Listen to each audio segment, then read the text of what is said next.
Director general P D M Irfan Ali Kathia نے کہا ہے کہ سیلاب زدہ علاقوں میں ریلیف آپریشن بھرپور طریقے سے جاری ہے۔ امدادی سرگرمیوں میں تعاون پر ہم پاک فوج کے بھی شکر گزار ہیں۔ بڑے پیمانے پر سیلاب کے باوجود جانی نقصان نہیں ہوا۔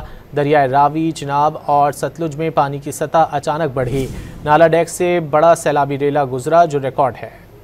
راوی، چناب، ان میں کل صبح تک 11-12 بجے تک کوئی فینومینا بالکل نہیں تھا، اور اچانک فینومینا یہ اس حد تک پانی انکریز ہوا کہ جو اب آپ نے کل دیکھا کہ جو نالا ڈیک ہے اس نے اپنی تاریخی لمٹ کل کراس کی اور 77,256 کیوسکس کل اس نے اٹین کیا، جو پریویسلی کبھی اس کی 75,000 کیوسکس ہوتی۔ کسی جگہ پہ خدا نخواستہ کوئی بریچ نہیں ہے، ہر جگہ پہ پانی is with in the flood plain, اور میں یہاں پہ رات کی ان ایفرٹس پہ پاکستان آرمی کا بھی شکر گزار ہوں۔ اللہ کا شکر ہے کہ اتنے ایکسیپشنل فلڈ کے باوجود پنجاب میں کوئی بہت زیادہ جانی نقصان نہیں ہے۔